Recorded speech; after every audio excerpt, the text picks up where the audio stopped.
ഹേ hello നമസ്കാരം, welcome to celluloid. ഒരു പക്ക വെറൈറ്റി മലയാളം സിനിമ ഡോക്ടർ ബെനറ്റ്. ഇത് സയൻസ് ഫിക്ഷൻ ആണ്, സൈക്കോളജിക്കൽ ത്രില്ലറാണ്.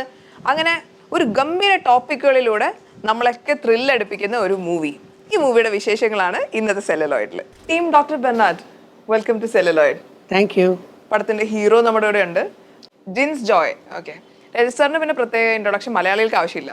പടത്തിന്റെ റൈറ്റർ ആണ്, അതുപോലെ തന്നെ അദ്ദേഹം ഒരു മെന്റലിസ്റ്റും കൂടെയാണ്. സോ ഇതൊരു ഭയങ്കര പേരിലേക്ക് ഞാൻ വരാൻ പോവായിരുന്നു. കൊടുത്തു, ഓക്കെ, ഇൻട്രൊഡക്ഷൻ കൊടുത്തു. ഷമീർ, മെന്റലിസ്റ്റ് ഷമീർ. പോസ്റ്റർ നല്ല രസമുണ്ട് കേട്ടോ, ഫയർ പോസ്റ്റർ, രസമുണ്ട് കാണാനായിട്ട്. അതുപോലെ ഞാൻ ജസ്റ്റ് നമ്മുടെ ട്രെയിലറിൽ കൂടെ പോയപ്പോഴത്തേക്കും ഹീറോയിൻ ആയിട്ടിരിക്കുന്ന കുട്ടീനെ ഒരുപാട് ഫാൻ ബേസ് ഉള്ള ഒരാളാണല്ലേ, ലൈക്ക് ഐഷ.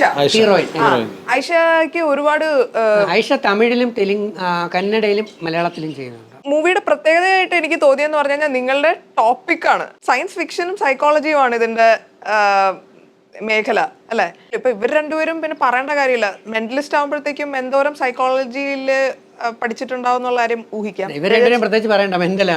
അതെ, ഹാഫ് മെന്റൽ എന്ന് തന്നെ പറയാം. ഇത് പിന്നെ പറയണ്ട, സയൻസും മറ്റേ ആത്മീയതയും പഠിച്ച് ജീവിച്ചുകൊണ്ടിരിക്കുകയാണ്. ജിൻസ് ഏതെങ്കിലും രീതിയിൽ ഇതിനെ പറ്റിയിട്ട് പഠിക്കുകയോ അറിയാനോ ഒക്കെ ശ്രമിച്ചോ? ഇല്ല, ഇപ്പൊ ഈ സിനിമയുടെ ഭാഗമായിട്ട് നമുക്ക് ഇതിനകത്ത് പെർഫോമൻസ് ചെയ്യാൻ വേണ്ടി കുറച്ച് കാര്യങ്ങളൊക്കെ പഠിച്ചായിരുന്നു. ഓക്കെ, ബോഡി ലാംഗ്വേജ്, പിന്നെ നമ്മളിപ്പോൾ സ്റ്റൈൽ എങ്ങനെ പെർഫോമൻസ് ചെയ്യേണ്ടത്, അങ്ങനെ ഇവരുടെ ഒരു ഷോ ഉണ്ടല്ലോ, ആ ഷോ എങ്ങനെ നടത്തുന്നത്, അതിന്റെ കാര്യങ്ങളൊക്കെ പറഞ്ഞായിരുന്നു. ജിൻസ് വേറെ ഒരു ആർട്ടിസ്റ്റ് മാത്രമല്ല കേട്ടോ, ഞാൻ ഇൻട്രഡക്ഷനിൽ പറയുന്നതേ. ഇദ്ദേഹം അഭിനയം സ്കൂൾ ഓഫ് ഡ്രാമയിൽ പോയി പഠിച്ചിറങ്ങിയ കാൻഡിഡേറ്റ് ആണ്. അങ്ങനെ അക്കാഡമിഷ്യനാണ്, പഠിച്ചിട്ട് വന്ന ആർട്ടിസ്റ്റാണ്. സിസ്റ്റമാറ്റിക്. രണ്ട് തരത്തിൽ ചാരിറ്റി പ്രവർത്തനമുണ്ട്. കാസർഗോഡ് ബേസ് ചെയ്ത് 34 പേരെ ഒറ്റയടിക്ക് ഡയാലിസിസ് നടത്താൻ പറ്റുന്ന ഒരു സെൻട്രൽ യൂണിറ്റ് തന്നെ ഇദ്ദേഹം റൺ ചെയ്യുന്നുണ്ട്. രജത് സർ, എന്താണ് ഇങ്ങനെ ഒരു ടോപ്പിക് അല്ല ഈ മൂവി പിക്ക് ചെയ്യാനുള്ള കാരണം? എന്തായിരിക്കും ഇഷ്ടപ്പെട്ടത്? അത് പ്രധാനമായി TS സാബു എന്ന് പറയുന്ന സാറിനെ സംബന്ധിച്ച്. അപ്പൊ അദ്ദേഹം കൊല്ലംകാരനാണ്. ഇതിന്റെ പൂജയ്ക്ക് വിളിച്ചിട്ടുണ്ടായിരുന്നു. പൂജയ്ക്ക് ഞാൻ പോയി. അപ്പം ഞാൻ ഒരുവിധമുള്ള പൂജയ്ക്കൊക്കെ പോകും, കാരണം ചാൻസ് ചോദിക്കുന്നതിന് എനിക്ക് ഒരു മടിയില്ല, അങ്ങനെ ഈഗോയോ കാര്യങ്ങളൊന്നുമില്ല. ഞാൻ ആരുടെയും കാല് പിടിക്കും. പ്രൊഡക്ഷൻ ബോയ് തൊട്ട് ഡയറക്ടർ വരെയുള്ള. ഇപ്പം പലരും ഞാൻ ഫോൺ ചെയ്താൽ എടുക്കത്തില്ല, അത് ശല്യം സഹിക്കാൻ വയ്യാത്തതുകൊണ്ട്. അപ്പോൾ അതുകൊണ്ട് ഞാൻ ഇങ്ങനെ പോകും. പോയപ്പോഴത്തേക്ക് ഇദ്ദേഹത്തിൻ്റെ അവിടെ മെൻ്റലിസം ഷോ, അദ്ദേഹത്തിൻ്റെ ഒരു ഷോ ഉണ്ടായിരുന്നു. അപ്പോൾ അതിലും ഞാൻ ഭയങ്കര ഫാൻസ്. എനിക്ക് നല്ലൊരു എന്താ പറയുക, ഒരു ഇൻസ്പിറേഷനായി. എല്ലാം കൂടെ കണ്ടപ്പോൾ ഞാൻ ഡയറക്ടറോട് പറഞ്ഞു, എനിക്കൊരു വേഷം കിട്ടിയാൽ കൊള്ളാം, ഞാനും ഇതൊക്കെ പഠിച്ചിട്ടുള്ളതാണ്, സംഗതി ഒക്കെ. അങ്ങനെ അതേ കുറച്ച് ദിവസം കഴിഞ്ഞപ്പോഴത്തേക്ക് എന്നെ വിളിച്ചിട്ട് എൻ്റെ ക്യാരക്ടർ പറഞ്ഞു. തകർപ്പൻ ഒരു ക്യാരക്ടർ. അത് ഇതിന്റെ നായകൻ ഇവരുടെ തന്നെ ഫാമിലിയുടെ അഡ്വക്കേറ്റ് ആയിട്ടാണ്. അപ്പൊ വെറും അഡ്വക്കേറ്റ് ആയിട്ടല്ല, ഞാൻ അങ്ങനെ അഡ്വക്കേറ്റ് ക്യാരക്ടർ പേപ്പട്ടി എന്ന് പറയുന്ന സിനിമയിൽ സലിം ബാബ സാറിന്റെ ചെയ്തിട്ടുണ്ട്. പക്ഷെ ഇത് നമ്മുടെയൊക്കെ മനസ്സിൽ കൊണ്ടു നടക്കുന്ന ലാലേട്ടൻ, മമ്മൂക്ക, സുരേഷ് ഗോപി സാറ്, പൃഥ്വിരാജ് മാഷ്, ഇവരൊക്കെ കോടതിയിൽ ഫയറിംഗ് ഒരു ഷോ നടത്തിയിട്ടുണ്ട്. അതുപോലെ കോർട്ട് സീൻ തന്നെയാണ്. തകർപ്പൻ പെർഫോമൻസ് കാഴ്ചവെക്കാൻ കഴിഞ്ഞു എന്നാണ് ഡയറക്ടറും അതുപോലെ തന്നെ സ്ക്രിപ്റ്റ് റൈറ്റർ കലാഭവൻ മധു ചേട്ടനാണ്. അദ്ദേഹം കെട്ടിപ്പിടിച്ചു. കഥയും സ്ക്രിപ്റ്റും ഒക്കെ ഇദ്ദേഹത്തിന്റെ ആണ്, പക്ഷെ അദ്ദേഹം കുറെ ഡെവലപ്പ് ചെയ്തു. അപ്പൊ അവരെ കെട്ടിപ്പിടിച്ച് അപ്രീഷിയേറ്റ് ചെയ്തു. അപ്പൊ എനിക്ക് ഭയങ്കര ഇഷ്ടമുള്ളതാണ് ഈ വക്കീല്, എന്നെക്കാൾ ഉപരി ജഡ്ജി എന്ന് പറയുന്നത്. അപ്പൊ ജുഡീഷ്യറി താല്പര്യം ഉള്ളത് കൊണ്ട് തന്നെ കിട്ടി, ഒരു കോടതി സീനിൽ കിട്ടി. അത് നന്നായി പെർഫോം ചെയ്യാൻ ഉണ്ട്. നേരം വിളിക്കാറായി അല്ലേ, ഷൂട്ടിംഗ്? അതെ, ഓവർനൈറ്റ് ആയിരുന്നു. അങ്ങനെ 4 മണിയായി ഷോ റിപ്പീറ്റ് ചെയ്ത് എടുത്തോണ്ടല്ലോ, ഒറ്റ ഷോട്ടുകളെ എടുക്കേണ്ടി വന്നുള്ളൂ. ആക്ഷനൊക്കെ നല്ലൊരു വക്കീലിന്റെ എല്ലാ അല്ലേ, അത് കാണേണ്ട തന്നെ എനിക്ക് ഭയങ്കര ഹാപ്പിയാണ്. ഡബിങ് എന്ന് കഴിഞ്ഞപ്പം ഒരു പാർട്ട് പോലും കട്ട് ചെയ്ത് കളഞ്ഞിട്ടില്ല, വളരെ ഭംഗിയായിട്ട് അവരതെല്ലാം ചേർത്ത്. ഞാൻ ഭയങ്കരമായിട്ട് എൻജോയ് ചെയ്യുന്നുണ്ട്. അതെ, കാരണം എന്റെ ജാതകത്തിൽ എഴുതിയിട്ടുണ്ടായിരുന്നു ഞാൻ വക്കീലാവും, ന്യായാധിപനാവും.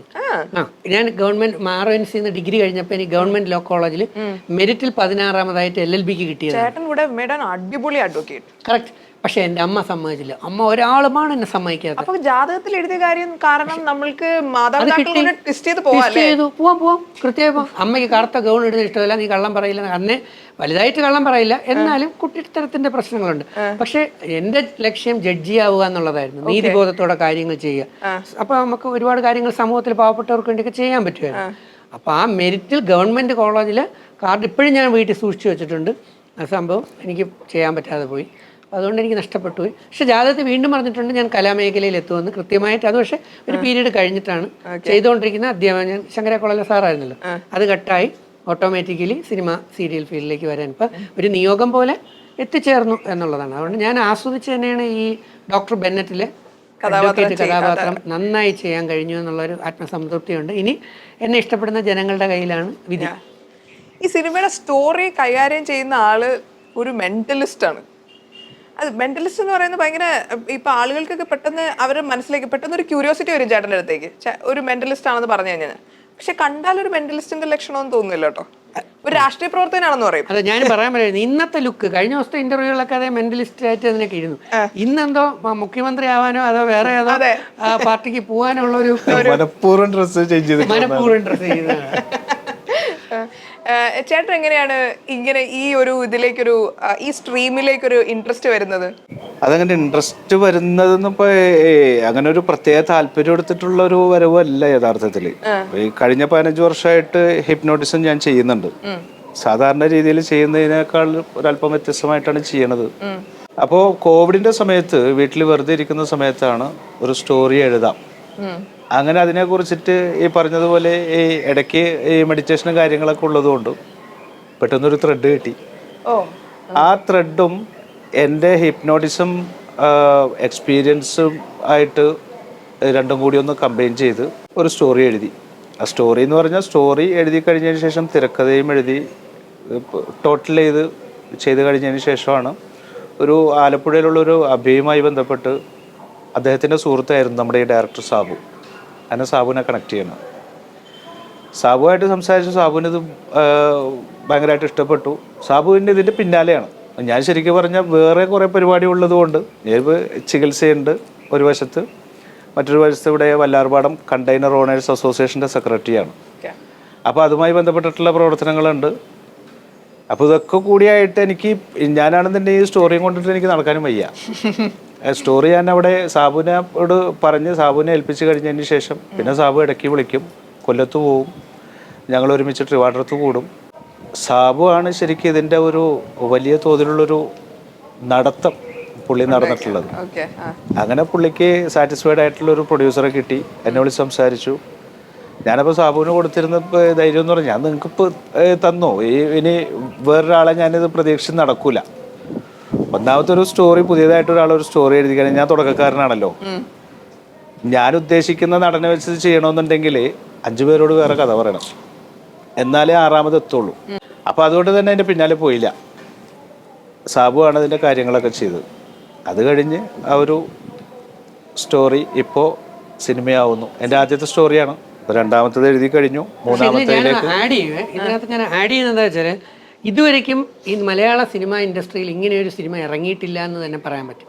കാരണം ഇദ്ദേഹത്തിന്റെ എക്സ്പീരിയൻസ്, ഇദ്ദേഹത്തിന്റെ മുമ്പിൽ വന്ന ട്രീറ്റ്മെന്റ് കേസുമാണ് ഇതിന്റെ കഥ എന്ന് പറയുന്നത്. അപ്പൊ ഇത് വെറും ഒരു ആക്ഷൻ ഫിലിം അല്ല, ഇത് സൈക്കോളജിക്കൽ ക്രിമിനൽ ത്രില്ലറാണ്. മൈൻഡ് ശാസ്ത്രം, മനഃശാസ്ത്രം എന്ന് പറയുന്ന ഒരു വലിയ ശാസ്ത്രമാണ്. ആ ശാസ്ത്രത്തിൽ മൈൻഡിന്റെ പവറുകൾ എങ്ങനെയെല്ലാം യൂട്ടിലൈസ് ചെയ്യാം. ഇതിന്റെ വേറൊരു വേർഷൻ സിനിമ പറഞ്ഞാൽ 7ാം അറിവ് എന്ന് പറഞ്ഞ സൂര്യയുടെ ഒരു പടം വന്നിരുന്നു. അപ്പൊ ബോധിധർമ്മൻ കണ്ണുകൊണ്ട് നോക്കിയിട്ട് വെടിവെക്കാൻ വരുന്ന ആളുടെ സ്വന്തമായി വെടിവെപ്പിക്കുക. ഇനി ഇംഗ്ലീഷിലൊരു ഫിലിമുണ്ട്, നൗ യു സീ മീ എന്ന് പറഞ്ഞിട്ടൊരു ഫിലിം. അത് 3 സീരിയലായിട്ടാണ് വന്നത്, 3 പാർട്ടുണ്ട്.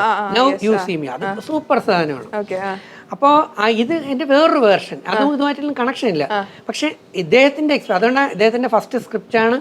ഈ സ്ക്രിപ്റ്റ് തന്നെ സിനിമ ആക്കണമെന്ന് സാബു സാറ് ഫിക്സ് ചെയ്തതിന് കാരണം അത്രയും എക്സ്പീരിയൻസ്ഡ് ആണ്. എൻ്റെ സ്വന്തം അനുഭവങ്ങളിലൂടെ സമൂഹത്തിൽ നടക്കുന്ന കുറെ കാര്യങ്ങളാണ് ഇതിലൂടെ പോകുന്നത്. ഈ സാബുവിനെ കുറിച്ചുകൂടെ ഒരു വാക്ക് പറയണം. വെറും ഒരു ഡയറക്ടർ അല്ല, 40 വർഷം കൊണ്ട് സിനിമ ഇൻഡസ്ട്രിയിലുള്ള ആളാണ് അദ്ദേഹം. 1986 അദ്ദേഹം ആർട്ടിസ്റ്റായിട്ട് വരുന്നത്. സ്വാമി ശ്രീനാരായണ ഗുരു എന്ന് പറയുന്നതിൽ ചൈൽഡ് ആർട്ടിസ്റ്റായിട്ട് അദ്ദേഹം വന്നിട്ട് അസോസിയേറ്റ് ഡയറക്ടറായിട്ടും ചീഫ് അസോസിയേറ്റ് ആയിട്ടും അങ്ങനെ 40 വർഷം കൊണ്ട് സിനിമയിലൂടെ പൊക്കോണ്ടിരുന്നിട്ട് ആണ് ഇപ്പൊ അദ്ദേഹം ഈ ഫിലിം ഡയറക്റ്റ് ചെയ്ത് ഇറക്കിയിരിക്കുന്നത്. ഡോക്ടർ ബെന്നാറ്റിന്റെ കഥാപാത്രം, അതായത് ഹീറോ ക്യാരക്ടറാണ് ചെയ്യുന്നത്. ചേട്ടൻ പറഞ്ഞു സ്കൂൾ ഓഫ് ഡ്രാമയിൽ പഠിച്ച ആളാണ്. പക്ഷെ എന്നാലും ഇപ്പൊ ആളുടെ ഒരു നേച്ചർ ഒക്കെ കണ്ടിട്ടാണെങ്കിലും ഒരു ഗ്രൗണ്ടഡ് ആയിട്ടുള്ള അല്ലെ, ഒരു മെച്ചോർഡ് ഒരു അങ്ങനെ ഒരു ഫസ്റ്റ് ആയിട്ട് അഭിനയിക്കുന്ന അങ്ങനെ തോന്നില്ല. എക്സ്പീരിയൻസ് പഠിച്ച ഒരാളും അത്രയും ആഗ്രഹമില്ലാതെ പഠിക്കാനും നിൽക്കില്ലല്ലോ. അഭിനയം മാത്രം അതിനകത്ത് പഠിക്കുക എന്ന് പറഞ്ഞു കഴിഞ്ഞാൽ അതിനോട് അത്രയും പാഷനും ഉണ്ടാവും. ഇപ്പൊ ഞാൻ പറയുകയാണ്, എനിക്ക് നേച്ചർ കണ്ടിട്ട് ഒരു സൈക്കോളജിസ്റ്റോ അല്ലെങ്കിൽ ഒരു അങ്ങനെ തോന്നുകയും ചെയ്യും. എന്നാലും എന്തെങ്കിലും ഒരു പ്രിപ്പറേഷൻ ഒക്കെ ചെയ്തിരുന്നോ ഈ ക്യാരക്ടർ ചെയ്യാനായിട്ട്? ഇല്ല, ഒന്നും ചെയ്തിട്ടില്ലായിരുന്നു. ഓക്കെ. ഇല്ല. കാരണം ഇതിപ്പം ശരിക്കും പറയാം ഈ സിനിമ ഈ സാബു സാറ് കാസർഗോഡ് വന്നത് ആദ്യം തെയ്യത്തിൻ്റെ ബേസ് ചെയ്തൊരു സിനിമ ചെയ്യാൻ വന്നത്. തെയ്യത്തിൻ്റെ ബേസ് ചെയ്തൊരു സിനിമ ചെയ്യാൻ വന്നു. എന്നിട്ട് കാസർഗോഡ് സ്വർഗ എന്നൊരു സ്ഥലത്ത് പോയിട്ട് അങ്ങനെ ഞാൻ പരിചയപ്പെട്ടത്. അപ്പം ഈ അവിടെ കാസർഗോഡ് വന്നപ്പം ആരും ഇല്ല ഇയാൾക്ക് ഹെൽപ്പ് ചെയ്യാൻ. ഞാൻ അവിടെ ഈ ഒരു ലോഡ്ജിൽ ഒരു റൂം എടുത്ത് താമസിക്കുകയായിരുന്നു. അപ്പോൾ ഈ സമയത്ത് സാബു സാറ് ഇങ്ങനെ ഒരു സംവിധാനം വന്നിട്ടുണ്ടെന്ന് പറഞ്ഞ രീതിയിൽ ഞാൻ പോയി കണ്ടിരിക്കുക. കണ്ടിട്ട് ഇവർ പറഞ്ഞത് ഇങ്ങനത്തെ ഒരു സിനിമയുടെ കഥ ഒന്നും പറഞ്ഞിട്ടില്ല. അവരാ തെയ്യം ബേസ് ചെയ്തിട്ടൊരു പടം അത് ചെയ്യാൻ വേണ്ടി കുറച്ച് ദിവസം അവിടെ ഉണ്ടായിരുന്നു തങ്ങി. ആ പടത്തിൻ്റെ എല്ലാം വർക്കൊക്കെ കഴിഞ്ഞു, പിന്നെ സ്ക്രിപ്റ്റ് വർക്കും കാര്യങ്ങളൊക്കെ ചെയ്ത് കുറച്ച് ലൊക്കേഷൻ കാസർഗോഡ് തെയ്യങ്ങളുണ്ടല്ലോ കുറേ തെയ്യങ്ങളും അങ്ങനെ അത് കാണാനൊക്കെ പോയി. ലാസ്റ്റ് അതിൻ്റെ തിരക്കഥയിൽ എന്തോ മിസ്റ്റേക്ക് വന്നത്. അവർ ഇത്രയും നാൾ നിന്നല്ലോ, അവിടെ നിർത്തി പോകാൻ വേണ്ടി പ്ലാനിലായിരുന്നു.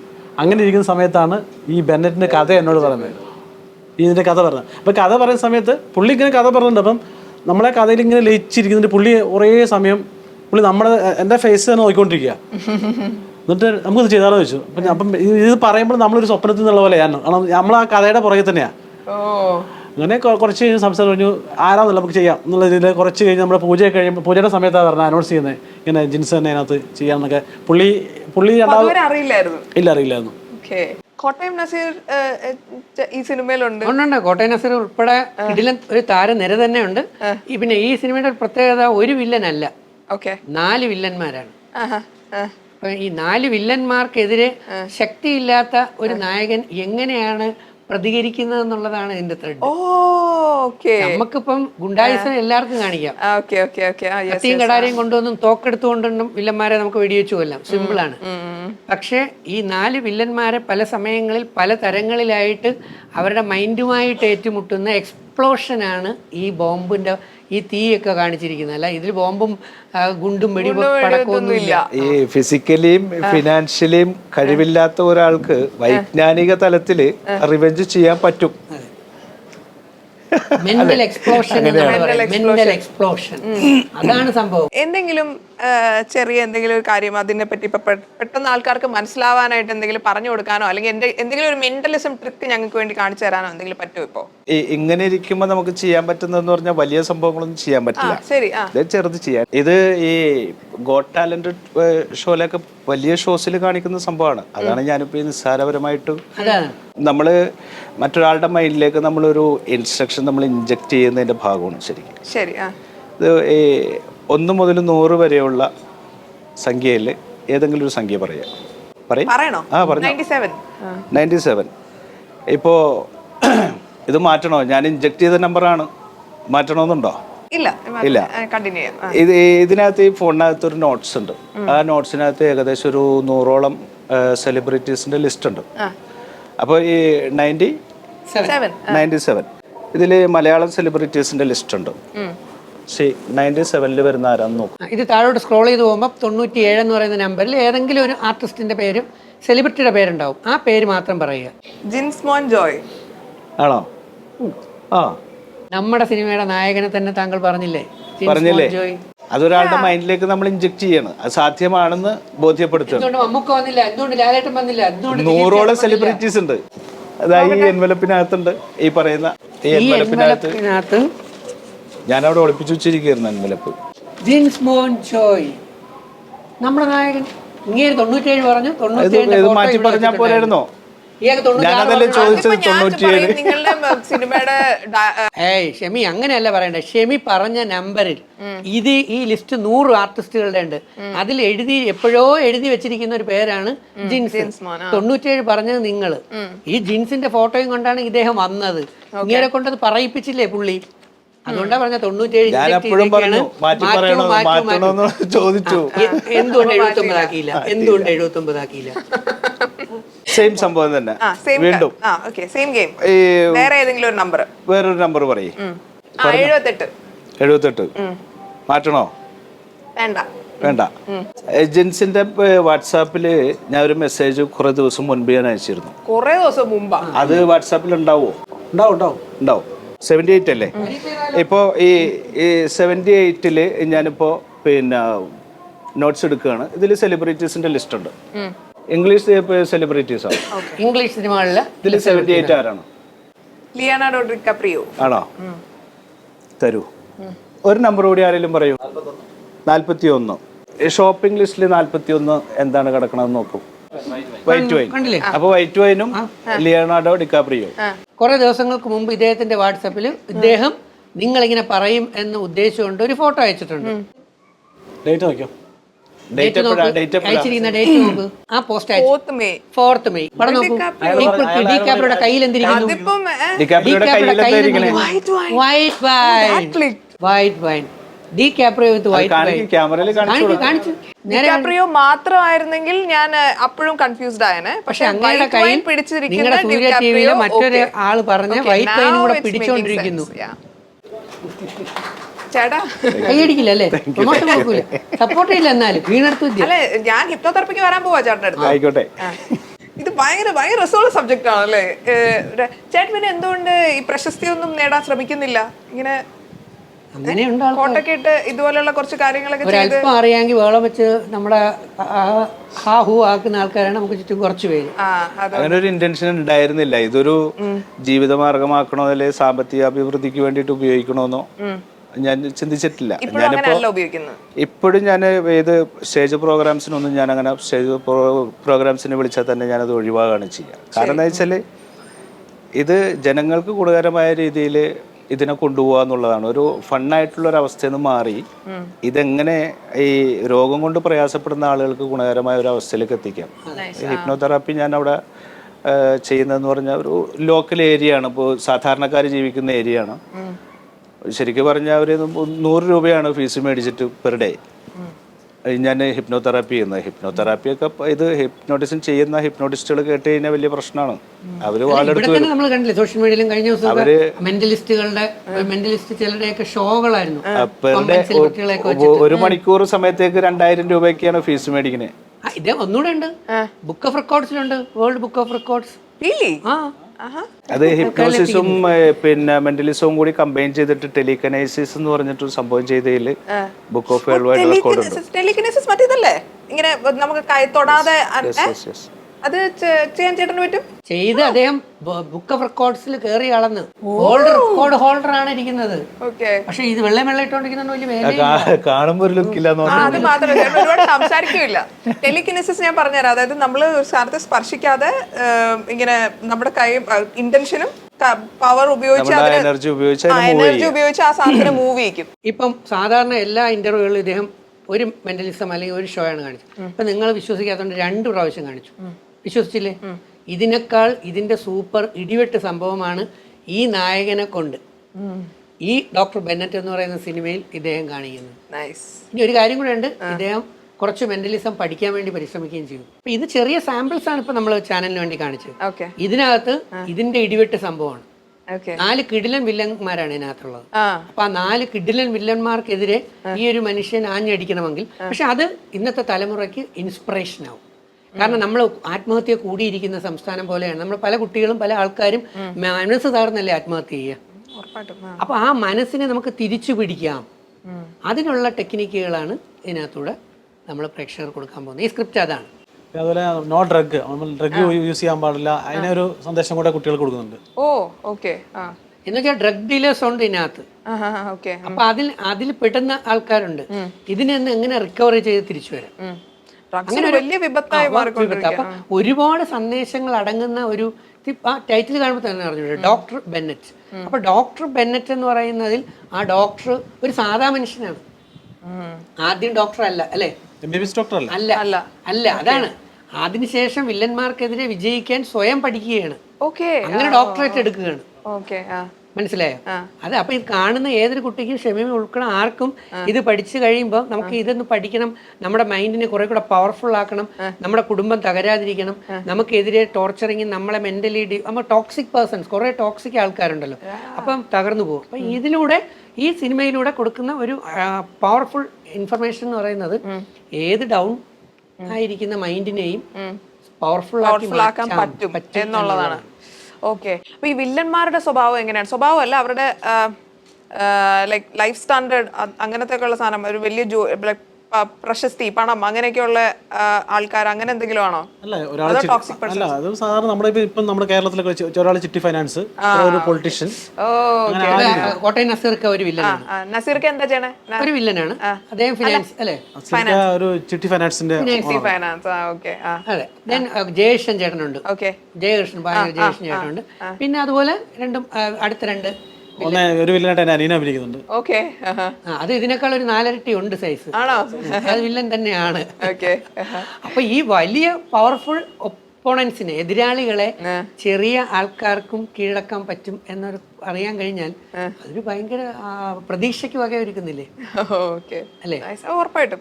പഴയ സിനിമകൾ നമ്മൾ നോക്കുമ്പോൾ വില്ലൻ എന്ന് പറയുമ്പോൾ ഭയങ്കര മസിൽ പാക്കും ഭയങ്കര സംഗതിയൊക്കെ വരും. ഇപ്പൊ ആ കാഴ്ചപ്പാടൊക്കെ മാറി. അതുകൊണ്ട് ഡോക്ടർ ബെന്നറ്റ് ഒരുപാട് പ്രതീക്ഷയ്ക്ക് വകവയ്ക്കാൻ പറ്റുന്ന പുതുതലമുറയിലെ കുട്ടികൾ. ഞാൻ പറയും ഇത് ഫാമിലിയായിട്ട് തന്നെ വന്ന് കാണേണ്ട, പാരൻസും കുട്ടികളുമായിട്ട് തന്നെ വന്ന് കാണേണ്ട ഒരു സിനിമയാണ്. കാരണം ഒരുപാട് ബോധവൽക്കരണം നമ്മുടെ കുട്ടികൾക്ക് ഇതിലൂടെ കിട്ടും. ഇപ്പം തന്നെ കഴിഞ്ഞ ദിവസം നോക്കിയാൽ അമ്മയുടെ കഴുത്തറുത്ത് കൊല്ലുന്ന മകനാണ്. ആ മകൻ പറയുന്നു അച്ഛനെ ഞാൻ അറക്കുമായിരുന്നു എന്നല്ല. അപ്പം മൈൻഡ് പല രീതിയിൽ ഡിസോർഡറായി കിടക്കുകയാണ്.